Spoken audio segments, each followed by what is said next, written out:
اللہ جل وعلا کی حمد و ثنا کے بعد رسول رحمت، شفیع معظم، نبی محتشم، حضور ختم المرتبت صلی اللہ علیہ وآلہ وسلم کے حضور ناز میں اپنی عقیدتوں، ارادتوں اور محبتوں کا خراج پیش کرنے کے بعد واجب الاحترام عالی مرتبت ذی وقار علماء کرام، حضرات سامعین، بالخصوص صدر مجلس حاضہ عالی مرتبت جانشین شیخ الحدیث حضرت صاحب زادہ حامد رضا صاحب زیدہ مجدہ علمہ عملہ عمرہ و شرفہ، السلام علیکم ورحمۃ اللہ وبرکاتہ۔ اس کی ایکو بند کر دیں۔ حمد و تعریف کے بعد، صلاۃ و سلام کے بعد، آج کی منعقدہ یہ تقریب جس میں مجھے اور آپ کو حاضر ہونے کا شرف، موقع اور سعادت نصیب ہو رہی ہے، استاذی و استاذ العلماء حضرت شیخ الحدیث علیہ رحمہ کہ حضور اپنی عقیدتوں اور محبتوں کا نذرانہ پیش کرنے کے لیے انعقاد پذیر ہے۔ اللہ جل شانہ آپ کے درجے بلند فرمائے۔ زندگی بھر دین متین کی جو خدمات سر انجام دی، اللہ انہیں اپنی بارگاہ میں شرف قبولیت نصیب فرمائے۔ ان کی یادگار دو دروازہ اور یہ جامعۃ العالم یہ رہتی دنیا تک نور بانٹتے رہیں، اور دنیا کے اوپر ان کے پھیلے ہوئے بہت سارے شاگرد جو ان کا روحانی ورثہ ہے، اس کی ترویج اور اشاعت کے ضامن ہیں۔ اللہ ان کے فیوز و برکات کو ان کے ذریعے سے مزید فراوان کرے، اور لمحہ لمحہ ان کی قبر کو اجالوں اور روشنیوں اور نور و نکہت سے مالا مال فرمائے۔ میں نے کتاب رحمت قرآن مجید سے جن کلمات پر مختصراً گفتگو آپ کے سامنے رکھنی ہے، وہ میرے رب کا حکم نامہ ہے۔ جو کوئی نیک عمل کرے، من عمل صالحا من ذکر او انثی وہو مؤمن فلنحیینہ حیاۃ طیبہ، جو اچھے اعمال بجا لائے، مرد ہو یا عورت، شرط ہے کہ وہ مومن ہو۔ تو میرے رب کا وعدہ ہے، فَلَنُحْيِيَنَّهُ حَيَاةً طَيِّبَةً، ہم اس کو ستھری پاکیزہ زندگی عطا کرتے ہیں۔ جو اس کا ہو جائے، اس کا وعدہ ہے کہ پھر میں اس کو مرنے نہیں دیتا۔ ورنہ دنیا کے اوپر کتنے لوگ آئے ہیں اور چلے گئے، اور آج دنیا ان کا نام بھی نہیں جانتی۔ میں اگر آپ سے پوچھوں کہ جس زمانے میں میرے حضور علیہ السلام تشریف لائے تھے، اس زمانے کے خاقان کا نام کیا تھا، تاریخ کا گہرا مطالعہ رکھنے والا تو شاید مجھے بتا سکے، لیکن بہت سارے لوگ معذرت کر دیں گے کہ ہمیں ضرورت ہی نہیں ہے کہ اس کا نام یاد رکھیں۔ اچھا، میں پوچھتا ہوں، جس زمانے میں میرے آقا و مولا تشریف لائے، اس زمانے کے کیسر کا نام کیا تھا؟ اس دور کی سپر طاقت تھی رومن امپائر، لیکن آج لوگ اس کا نام بھی نہیں جانتے۔ میں پوچھتا ہوں، جس زمانے میں حضور تشریف لائے، اس زمانے کے کسریٰ کا نام کیا تھا؟ یہ دوسری بڑی طاقت تھی، لیکن بہت کم لوگ ہوں گے جو اس دور کے کسریٰ کا نام بتا سکیں گے۔ اور اگر میں اس محفل میں موجود سب سے کم عمر بچے سے پوچھوں کہ میرے حضور کے مؤذن کا نام کیا تھا، تو وہ سر اٹھا کے بلال حبشی کا نام لے گا۔ تو خاقان کا نام زمانے کو یاد نہیں ہے، کیسر کا نام مٹ گیا، کسریٰ کا نام گلدستہ تاک نسیاں بن گیا، لیکن حضور کے مؤذن کا نام کائنات کے جس گوشے میں بھی چلے جاؤ، آپ کو بلال حبشی کے نام کی مسجد ضرور ملے گی۔ اقبال تڑپ کے بولا، اقبال یہ کس کے عشق کا فیض عام ہے، اقبال یہ کس کے عشق کا فیض عام ہے، رومی فنا ہوا حبشی کو دوام ہے۔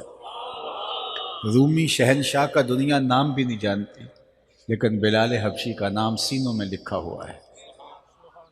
تو جو کہا میرا ہو جائے پھر میں اس کو مرنے نہیں دیتا۔ فَلَنُحْيِيَنَّهُ حَيَاةً طَيِّبَةً۔ علماء تشریف فرما ہیں، طلباء بھی موجود ہیں۔ نحیینہ کے اندر مادہ حیات موجود ہے، لیکن حیاتاً طیبہ الگ سے ذکر کر کے اس کی تاکید مزید کر دی گئی کہ کوئی ابہام باقی نہ رہے کہ پھر جو میرا ہو جائے پھر میں اس کو ستھری پاکیزہ زندگی سے نواز دیتا ہوں۔ اللہ اکبر۔ دنیا میں آتے تو سارے مرنے کے لیے ہیں، کچھ لوگ جیتے جی مرے ہوتے ہیں اور کچھ لوگ مر کے بھی نہیں مرتے۔ علامہ اقبال نے نظریہ ارتقاء پیش کیا ہے۔ ایک تو ڈارون کا نظریہ ارتقاء ہے، جو بہت ہاتھوں ہاتھ اس کا نظریہ لیا گیا کہ مختلف جانوروں کی مہذب شکل ہے انسان، جبکہ قرآن نے اس کی نفی کی اور انسان کے عالی مرتبت آغاز کا ذکر ان کلمات سے ارشاد کیا، لَقَدْ خَلَقْنَا الْإِنسَانَ فِي أَحْسَنِ تَقْوِيمٍ۔ یہ بندروں اور ریچھوں کی مہذب شکل نہیں ہے، بلکہ حضرت انسان کو احسن تقویم میں پیدا کیا گیا۔ جب حضرت آدم کا ابھی خمیر گویا جا رہا تھا تو فرشتوں کی پیشانی کو سجدے کے لیے آمادہ کیا جا رہا تھا۔ اس کا آغاز ہی عالی مرتبت ہے، لیکن خیر اس نے کہا کہ جناب مختلف جانوروں کی مہذب شکل موجودہ انسان ہے، تہذیب پاتے پاتے اس مرتبے تک پہنچ گیا۔ یہ ہے اس کا نظریہ ارتقاء۔ اقبال نے جو نظریہ ارتقاء پیش کیا ہے وہ اس سے مختلف ہے۔ جب ان کی ماں انتقال کر گئی تو اس وقت وہ یہاں ارض ہند میں نہیں تھے، تو ان کو وہاں خبر دی گئی کہ آپ کی ماں کا انتقال ہو گیا۔ تو جب انہیں خبر پہنچی تو انہوں نے ایک طویل مرثیہ لکھا جو آج بھی کلیات اقبال میں آپ دیکھ سکتے ہیں، والدہ مرحومہ کی یاد میں۔ اس میں ماں کے بچھڑ جانے کے صدمے کو بیان کرتے ہیں۔ آہ وطن میں ہوگا اب کس کو میرا انتظار، کون میرا خط نہ آنے سے رہے گا بے قرار، آرزو لے کر تیری خاک تربت پہ آؤں گا، اب دعائے نیم شب میں کس کو میں یاد آؤں گا۔ تو اس میں اقبال نے فلسفہ موت و حیات بیان کیا ہے، اسی میں والدہ مرحومہ کی یاد میں، اور پھر اس میں ارتقاء کا نظریہ جو اقبال کے ہاں ہے اس کو بیان کیا۔ بات تو بہت طویل ہو جائے گی اگر اس کو تفصیل میں ہم گفتگو کریں اس پر، لیکن میں جو اس کا مرکزی نقطہ ہے وہ آپ کے سامنے رکھنا چاہتا ہوں۔ اقبال کہتے ہیں کہ ہر شے کی فطرت میں نشو و نما کی آرزو ہے، آگے بڑھنے کی تمنا ہے۔ وہ تمنا ہی زندگی میں تحرک پیدا کرتی ہے اور آگے انسان بڑھتا ہے، مشکلیں جھیلتا ہے، تکلیفوں سے گزرتا ہے، حالات کی تلخیاں سہتا ہے، حالات کے جبر کا مقابلہ کرتا ہے، اس لیے کہ آگے بڑھنے کی خواہش نے اس کو یہ جذبہ دے رکھا ہے۔ اور جب وہ آگے بڑھنے کی اس کے اندر صلاحیت ختم ہو جاتی ہے تو پھر وہ دوبارہ مرکز میں آ جاتا ہے۔ اس کی مثال انہوں نے ایک بیج سے دی ہے کہ بیج کو جب زمین کی کوکھ میں ڈال دیا جاتا ہے اور پھر اس کے اوپر مٹی انڈھیل دی جاتی ہے تو وہاں وہ بے چین ہوتا ہے نشو و نما کے لیے، پھر کونپل بن کے پھوٹتا ہے، پھر کونپل تنا بنتی ہے، تنے پہ شاخیں ہوتی ہیں، یہ اس سے مزید بہتر شکل، شاخوں پہ پتے آتے ہیں، یہ مزید اس کا ارتقائی مرحلہ اور اس کی مہذب صورت۔ پتوں سے کلیاں بنی، شگوفے بنے، کلیوں سے پھول بنا، جب کلیاں کھل کے پھول بن گئیں تو اس کے بعد اس کا ارتقاء کا اگلا مرحلہ پھل بننا تھا، وہ پھول پھل بن گئے، اور جب پھل بن گئے تو اس عالم رنگ و بو میں اس بیج کے لیے ارتقاء کے سارے مرحلے طے ہو گئے۔ بیج سے کونپل بنی، کونپل سے تنا بنا، تنے سے شاخیں، شاخوں سے پتے، پتوں سے پھول، کلیاں، شگوفے، اور وہاں سے پھول، پھول سے پھل۔ اب اس عالم رنگ و بو میں ارتقاء کا کوئی مرحلہ باقی نہ رہا تھا، تو وہ پھل پک کر کے دوبارہ پھر بیج بن گیا، اور دوبارہ بیج بن کے پھر وہ تہہ خاک آیا، اور اب وہ اتنے بیج تھے کہ جب وہ اگے تو ایک باغ اور ایک چمنستان بن گیا۔ اقبال نے کہا کہ اس عالم رنگ و بو میں اللہ کے بندے کے کمالات اپنے نقطۂ عروج کو پہنچتے ہیں تو پھر وہ دوبارہ تہہ مزار آتا ہے۔ لوگوں نے سمجھا کہ وہ جو ہے وہ ختم ہو گیا، لیکن وہ تہہ مزار بن کے اپنے ارتقاء کے لیے بےتاب ہے۔ ذرا اس رنگ کو اقبال کے لہجے میں دیکھیے: فطرت ہستی شہید آرزو رہتی نہ ہو، خوب تر پیکر کی اس کو جستجو رہتی نہ ہو، موت کو سمجھا ہے غافل اختتام زندگی، یہ ہے شام زندگی صبح دوام زندگی۔ وہ نئی شکل میں نمودار ہونا چاہتا ہے اور اپنے رنگ اور آہنگ کے ساتھ جو ہے وہ اپنے فیض کو جو ہے وہ بکھیرنا چاہتا ہے، اس لیے اسے مرکد کی خاک کے اندر دوبارہ اس بیج کو جانا پڑا۔ اللہ اکبر! تو بندہ مومن جب اس دنیا کے اوپر رہتے ہوئے ارتقاء کے سارے مرحلے طے کر لیتا ہے اور آگے مزید ارتقائی منزل باقی نہیں رہتی، تو پھر وہ تہہ مزار چلا جاتا ہے۔ لوگوں نے سمجھا کہ وہ ختم ہو گیا، لیکن وہ ختم نہیں ہوا، وہ ایک نئے سفر کا آغاز کرنے جا رہا ہے۔ اب سنیے: فطرت ہستی شہید آرزو رہتی نہ ہو، خوب تر پیکر کی اس کو جستجو رہتی نہ ہو، موت کو سمجھا ہے غافل اختتام زندگی، یہ ہے شام زندگی صبح دوام زندگی، فَلَا نُحْيِيَنَّهُ حَيَاتًا طَيِّبَةً، یہ ہے وہ زندگی کہ جو اللہ ایک بندہ مومن کا مقسوم کرتا ہے۔ لوگوں نے سمجھا کہ اس کا وجود ہی مٹ گیا ہے، اس کے اجزاء بکھر گئے ہیں، اب اس کا نشان نہیں بچا، لیکن جو اپنی زندگی میں سفر ارتقاء پہ گامزن رہتے ہیں تو وہ کبھی مرا نہیں کرتے۔ ربعی بن حراش ساری زندگی ہنسے نہیں، فرماتے تھے کیا خبر میرا انجام کیا ہو۔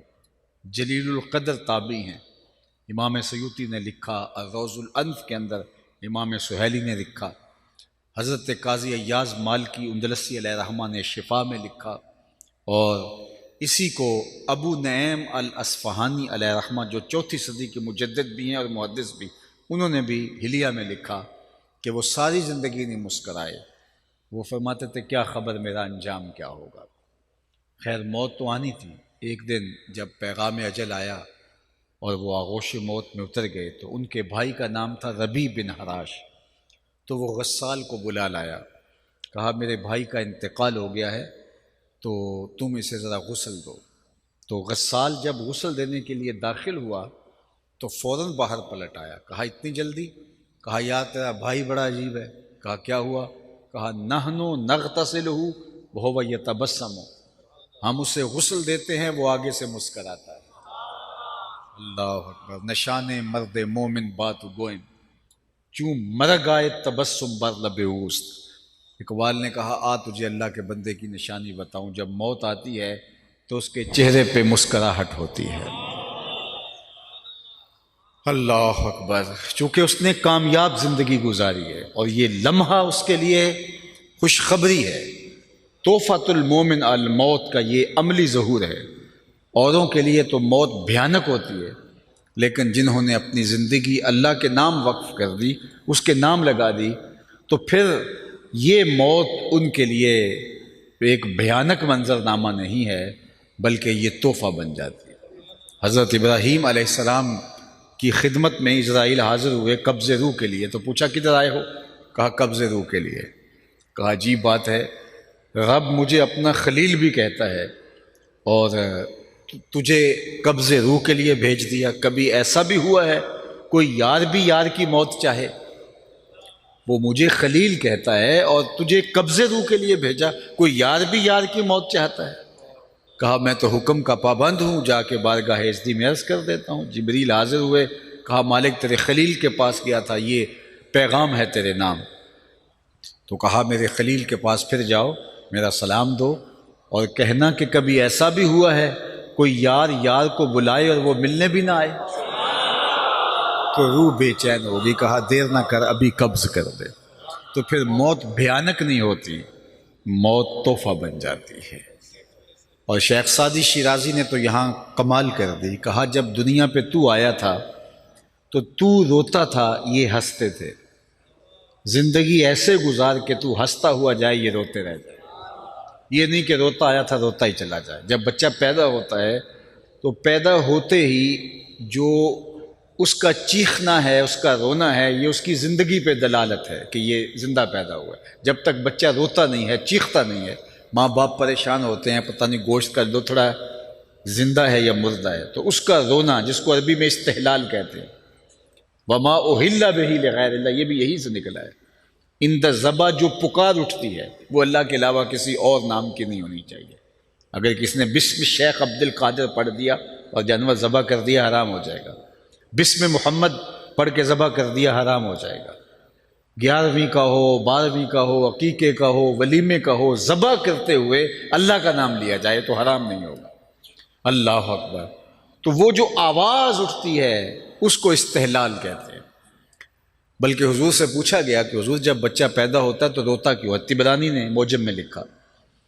پوچھا گیا کہ جب بچہ پیدا ہوتا ہے تو روتا کیوں ہے؟ فرمایا اس کے ساتھ ایک اہم ذات جنم لیتا ہے جو اس کی پسلیوں کو چھیڑتا ہے، جس کی وجہ سے وہ روتا ہے. تو صحابہ نے دوسرا سوال کیا کہ حضور جب آپ آئے تھے تو آپ کے ساتھ بھی ہمزاد آیا تھا؟ فرمایا ہاں.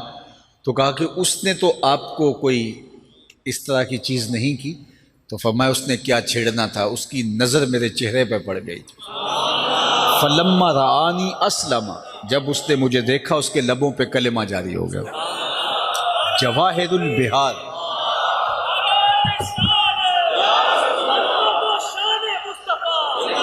جواہر البحار فی فضائل النبی المختار کے اندر امام نبہانی نے باقاعدہ باب باندھا ہے کہ حضور کا ہمزاد مسلمان ہو گیا تھا.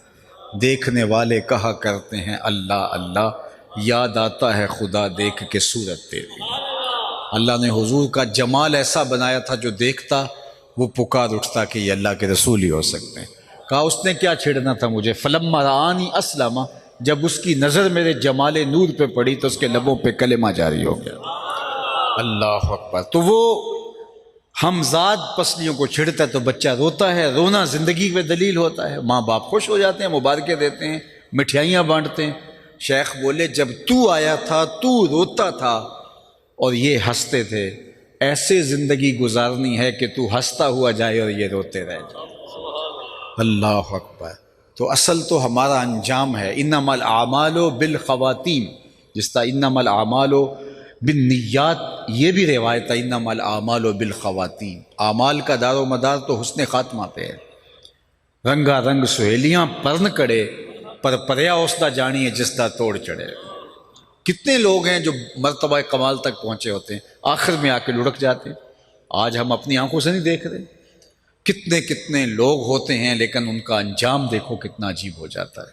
بلعم بن بورا کی مثال ہمارے سامنے موجود ہے. بنی اسرائیل کا مستجاب الدعوات ولی تھا.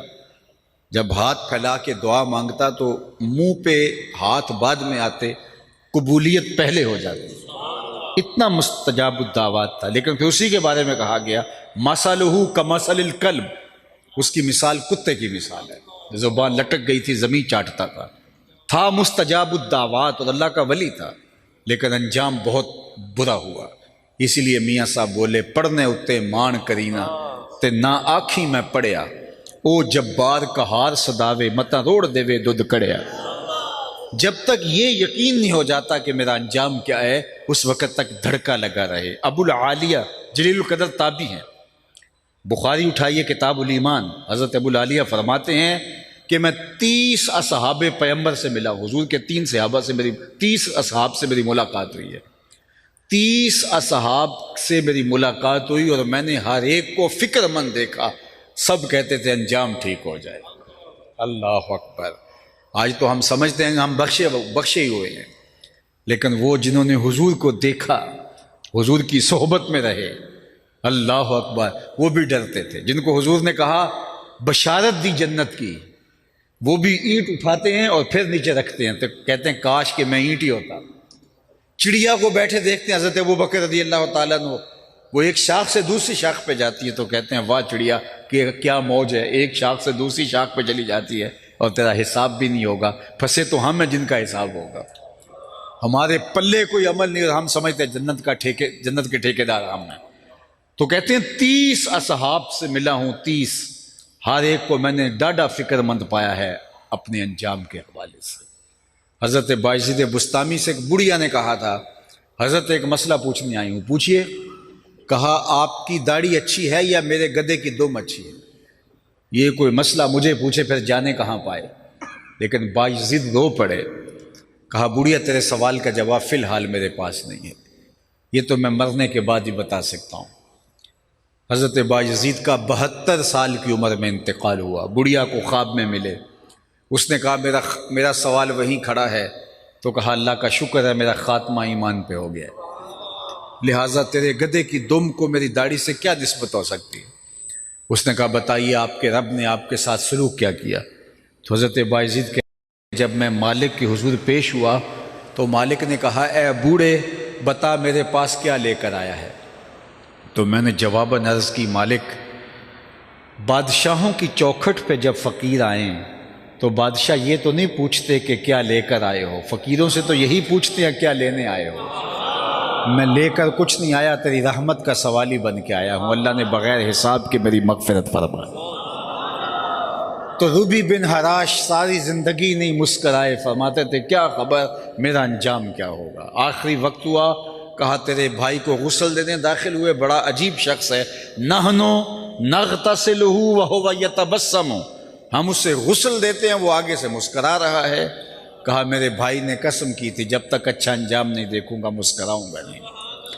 پورے بصرے میں خبر پھیل جاتی ہے ایک بندہ مرنے کے بعد یوں مسکرایا ہے۔ اپنے بیگانے، نقاد، محبین سب طرح کے لوگ ہوتے ہیں۔ ایک بہت بڑا ہجوم ربی کے گھر کی جانب روانہ ہوا، تیکھے تیکھے سوال لیے، کوئی کہتا ہے یار بندہ تو نیک تھا، ہو سکتا ہے اسے اعزاز ملا ہو، کوئی کہتا ہے یہ گھڑی ہوئی کہانیاں ہیں، بندہ کوئی مرنے کے بعد بھی مسکرا سکتا ہے۔ لوگ سوال لیے ہوئے، کوئی زیارت کے شوق میں، کوئی محض تماشائی ان کے گھر کی طرف رخ کرتے ہیں۔ اتنے میں انہیں غسل دے کے چارپائی پہ ڈال دیا گیا تھا، کفن اڑا دیا گیا تھا۔ جب لوگ داخل ہوئے، قبل اس سے کہ یہ کوئی سوال کرتے، ربی بن حراش جو فوت ہو چکے ہیں انہوں نے کفن ہاتھ سے باہر نکالا اور آنے والوں سے مخاطبت کرتے ہوئے کہا السلام علیکم۔ لوگ حیرت میں ڈوب گئے، وعلیکم السلام اتتکلم بعد الموت، عجیب بات ہے مرنے کے بعد باتیں کر رہے ہو؟ قال نعم اتکلم بعد الموت، ہاں میں مرنے کے بعد باتیں کر رہا ہوں۔ لوگوں نے پوچھنا شروع کر دیا بتا تیرے رب نے تیرے ساتھ سلوک کیا کیا؟ تو ربی بولتے ہیں استقبلنی ربی غیر غضبان واستقبلنی بروح و ریحان، اس کے چہرے پر کوئی غصہ نہیں تھا، اس کی قدرت کے چہرے پہ کوئی غصہ نہیں تھا، اس نے روح و ریحان کے پھول میرے گلے میں ڈال کے میرا استقبال کیا۔ لوگ باتیں پوچھنے لگے، کوئی ادھر کی کوئی ادھر کی، جب سلسلہ کلام طول پکڑنے لگا امام ابو نعیم الاصفہانی نے حلیہ میں لکھا کہ ربی بن حراش نے کہا عجلوا بی ولا تؤخروا بی لأن ابا القاسم ينتظر علی الصلاۃ، دیر نہ کرو مجھے جلدی قبرستان میں لے جاؤ، تم مجھے باتوں میں لگا رہے ہو، امام الانبیاء میرے جنازے کا انتظار کر رہے ہیں۔ عرش فرش تے بانگا ملیاں تے مکے پہ گیا شور، بلے شاہ سا مرنا ناہی تے گور پیا کوئی ہور، فَلَنُحْيِيَنَّهُ حَيَاتًا طَيِّبَةً، فطرت ہستی شہید آرزو رہتی نہ ہو، خوب تر پہ کر کی اس کو جستجو رہتی نہ ہو۔ موت کو سمجھا ہے غافل اختتام زندگی، یہ ہے شام زندگی صبح دوام زندگی۔ میں آپ سے پوچھتا ہوں آج سے 50 سال پہلے سیالکوٹ کے کمشنر کا نام کیا ہے؟ تو آپ خاموش ہو گئے۔ آج سے 40 سال پہلے کے ڈی سی او کا نام کیا تھا؟ سرمایہ داروں کے نام پوچھوں آپ نہیں بتا سکیں، اور میں اگر آپ سے یہ پوچھوں کہ ایک فقیر 2 دروازے پہ بیٹھتا تھا اس کا نام بتا سکتے ہو تو آپ سر اٹھا کے حافظ صاحب کا نام لیں گے۔ فطرت ہستی شہید آرزو رہتی نہ ہو، خوب تر پیکر کی اس کو جستجو رہتی نہ ہو۔ موت کو سمجھا ہے غافل اختتام زندگی، یہ ہے شام زندگی صبح دوام زندگی۔ فَلَنُحْيِيَنَّهُ حَيَاةً طَيِّبَةً وَآخِرُ دَعْوَانَا أَنِ الْحَمْدُ لِلَّهِ رَبِّ الْعَالَمِينَ.